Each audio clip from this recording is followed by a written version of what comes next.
Hello YouTube viewers and others, as I'm going to post this on my website as well. I'm just getting used to the whole idea of being videotaped by myself.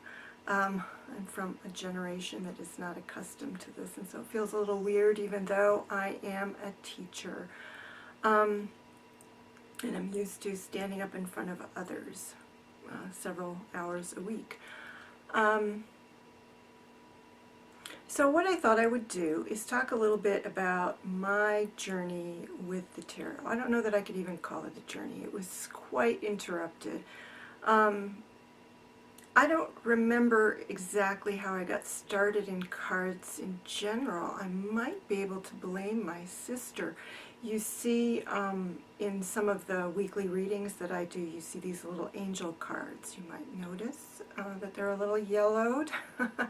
I remember that she definitely led me to those, the angel cards, and it may have gone from there that I had then started to explore tarot, or it may have been reversed, I don't recall. In any case, it was many years ago, before the internet, and I got a deck. I have no idea where I found it. It's a Celtic themed deck. I imagine it must have been in some bookstore, and I struggled with it. I liked it. I loved the art, and I think this is a mistake that many people make, is they go for the art that they feel compelled just to, have in their presence. They just love the artwork. And so I went that route, and I wanted to learn about the Celtic mythology, and what I ended up discovering is that it became a difficult match trying to grasp the tarot and the system of the tarot and the Celtic mythology and how that was overlaid in that deck, which I really couldn't have understood because I didn't have a good grounding in the tarot without that mythical overlay. And so it became kind of a frustrating experience. Not 100%. I still enjoyed it, and I learned from it, and I had, I think, like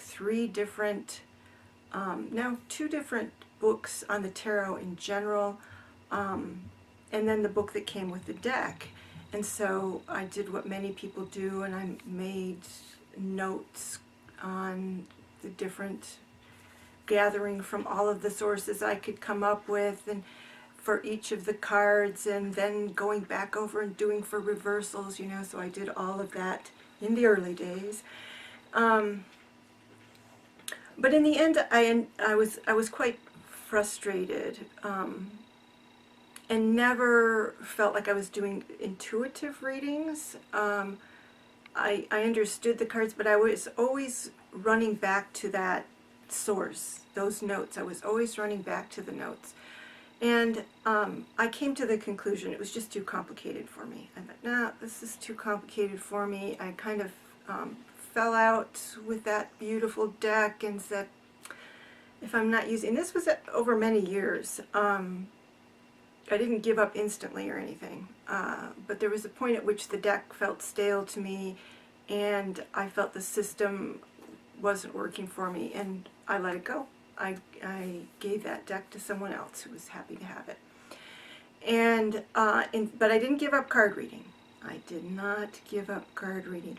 I instead turned to some decks that I have, and I will show you one of them. The medicine cards are still, I've seen happily.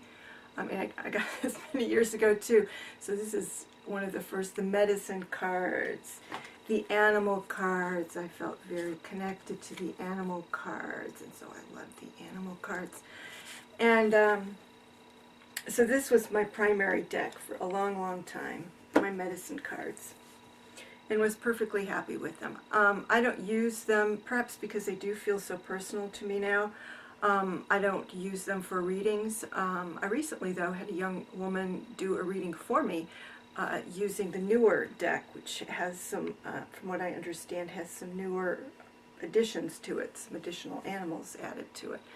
And it was a lovely reading, so she did a lovely job reading from that. Not from this deck, she had her own, she's somewhere over in Europe. But, and I don't actually resort to the medicine cards very much anymore, but I imagine that I will go back to them. I haven't done my usual annual reading with them yet, so I will probably do that.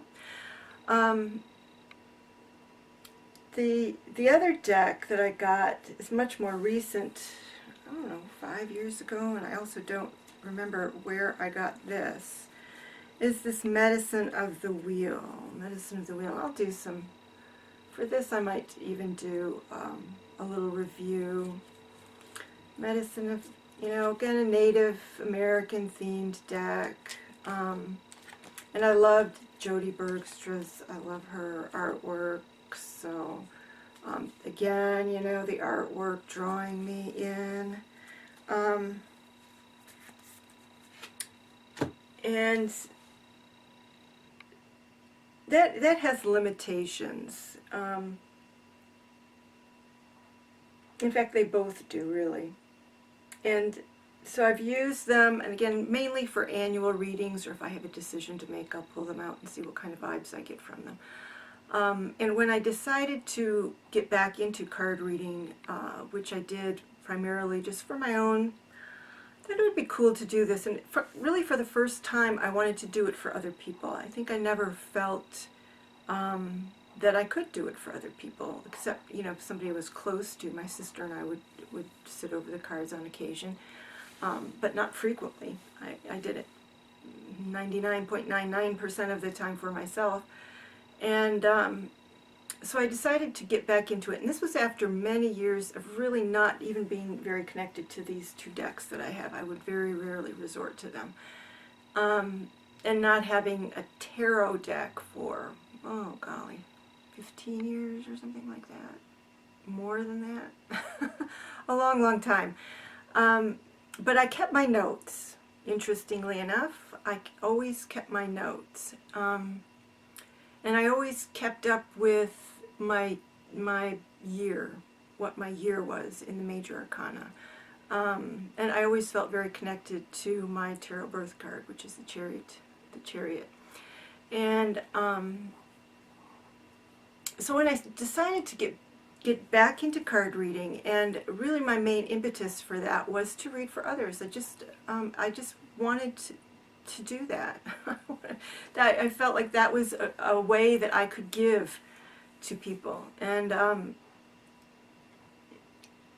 so I started looking for other decks. I wanted other oracle decks. I didn't want to use these. And so I went hunting. I went hunting for oracle decks, and was all excited about that, and got some oracle decks, which, you know, the Enchanted Map and the Fairies, my Vintage Wisdom. Those were my three that I chose to get. And then I realized that most people do not think in terms of getting a reading from an oracle deck.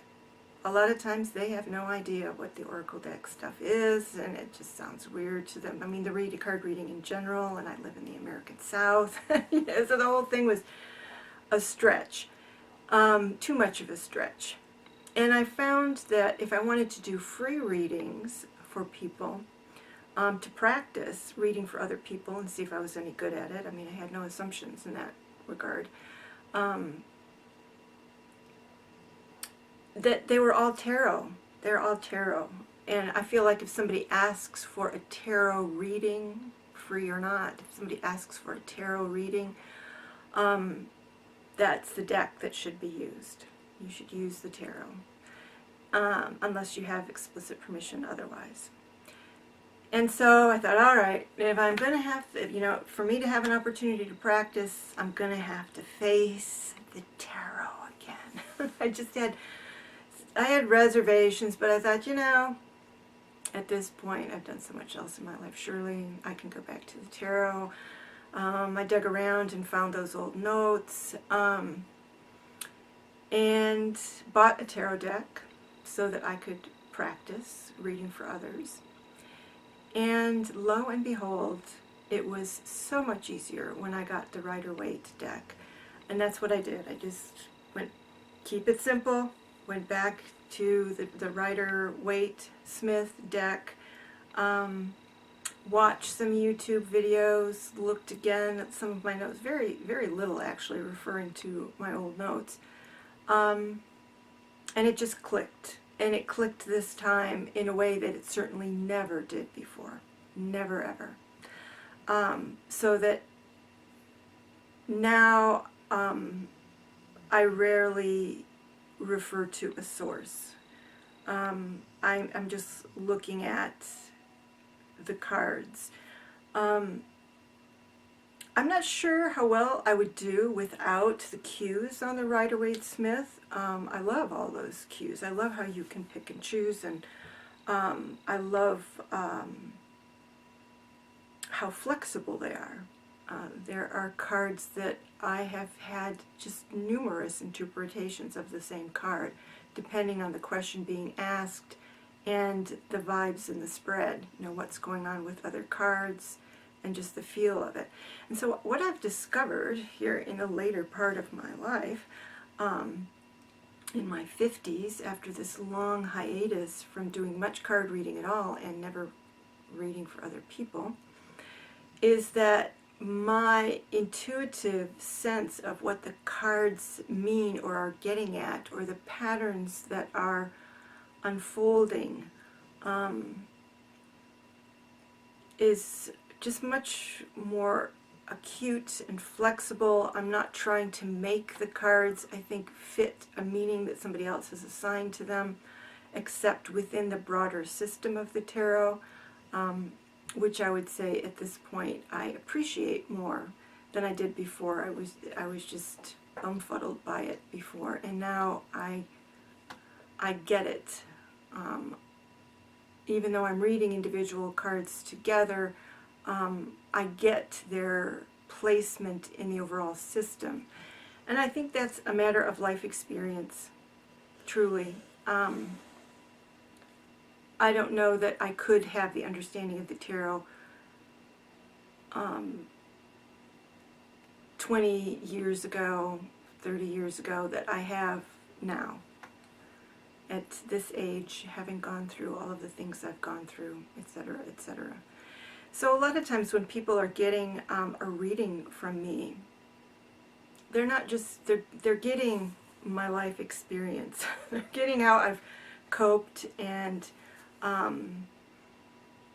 all of the various things I've seen and the things I've gathered from so many other people touching my life. So I don't know if there's a shortcut for that. Certainly, well, I'll take that back. There are people who are certainly more psychic than I am. I do not consider myself a psychic. I am a card reader. Intuitive, yes. Do I see patterns? Do I get feelings and stuff? But I wouldn't be doing this without the cards. I'm just very image-oriented. And really sort of feel like when I'm doing a reading that I kind of sink into it. And I can pull back out of it easily enough, but it's funny because when I go back and I maybe look at the image of the cards again, it can mean almost nothing to me. So I have to be in the question, I have to be in that connection, I have to be reading for that particular purpose. So that's kind of my story with card reading and the tarot in particular. I did discover that I was very good at reading for others. I was thrilled. I thought, oh, this is so cool, you know, to be able to help people and give them clarity, help them do problem solving, which is really the way I see it. That'll be another video. So I'm just thrilled to be able to do this and to help people at the same time, to do something I love and have it really help people. And so now I'm on my way, and I'm grateful for everybody who visits and subscribes and visits my website and purchases reading and goes on these journeys with me. and that's how I think of them. We go on journeys. That's why I like to do multiple readings. I have one of my reading selections. You can get up to 3 spreads or readings. That's what I like to do. Dig in and go on a journey with the cards, whether tarot, oracle, whatever. Let's look into something. All right, so that's my background. This has been plenty long enough. I hadn't intended it to be this long. I intended to ramble. So apparently I am getting used to talking to a camera. All right, thanks so much, and I will have other videos about my perspective on the tarot and oracle cards as well. Thanks so much for listening. Bye-bye.